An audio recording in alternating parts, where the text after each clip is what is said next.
Alright, so firstly, I like to just gloss over my precedence analysis and user site analysis.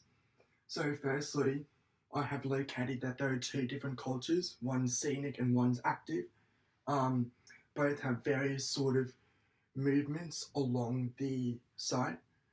They all have very specific space limitations. So, with the active lifestyle, they require a more straightforward path. Um, Perhaps more enclosed, not too much of a scenic place, while the former culture require more open, more scenic, more lounge around sort of space. Um, and so risks and opportunities from the site. There was like heat waves, floods. There was to bridge cultures, user spaces, which I'll go into further later. So back to my precedence analysis, I just wanted to go over it again. So in the form, I want to develop mixed functional paths and seats, undulating river experience, different movements with the varying demographics. So with this, I wanted to go over my concept. So my concept is the current of the river. So I would like to give the public an experience of the river, so bring the experience to them um, through hearing, undulation, and even movements. So with the river diagram, I've just shown the basic form of the bridge, so I'm going to sort of curve it up as if it's being pushed by the current. Next diagram shows the, as I previously mentioned, user analysis, the different path movements. So I've connected them all together and developed a very basic form of shape of the bridge, which is also being pushed up. Even with their stopping points, I've sort of developed them as basic public zones for the bridge.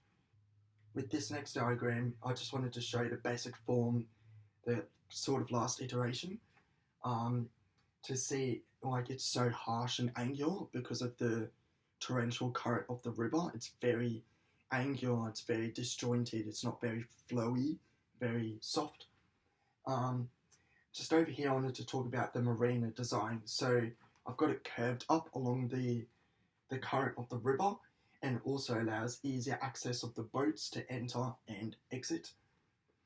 With this perspective drawing, I just wanted to talk about the basic sort of geometry of the amphitheatre, as you can see over here. So I wanted to just dip down closer to the river, give the people a more closer experience to the river in terms of feeling the texture, the undulation and the sounds of it. So next I'd like to go to my master plan.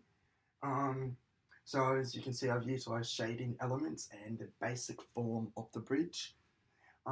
So further context on the master plan. With the risks and opportunities, I've got shading. So there are various different building heights. So various different shading levels. The higher it is, the more shade, lower, less shade. So with this graph, I wanted to use a shading density graph. So the higher it is, the more dense the shade element is. The lower it is, limited shading or like no shading. As you can see with this form, sort of utilised the graph and placed it on. This is the various sort of the shading elements, and I've sort of separated them according to transparency and density. So with the shading form as well, I'd like to go with the concept. So it's the river also has a shimmer element, which I really liked. So I've utilised the shimmer into geometric shapes and then therefore used as my shading element form. Flood level. So I wanted to do something more of a natural sort of contour. Follow the river and the water aspects. So with this graph, you can see it dips down and then it rises up. So I wanted to really utilise the form of the bridge in a plan elevation view. So you can see it's instead of one level, it goes up and down. So I reckon the down could be more the amphitheatre space, as I mentioned, dipping down to the river. And then it goes up, good opportunity for a possible outlook. Next opportunity I want to talk about is the pathways, so the different sort of pathways for the different demographics. As you can see, the basic form, the top form, is more for the scenic people to sort of meander around, have different sort of outlooks, lots of space for public zones and meetings. And the next one's more for the active life people. So they want to go from point A to point B or not get so interrupted with the traffic. So as you can see, there's two entry points, and there's a very narrow sort of dedicated pathway for them, just running along the bridge. And there's also a dedicated sort of seating, resting zones, giving them some opportunities to also experience the river themselves. And as you can see, the dedicated active space is directly running under the bridge and very close to the water,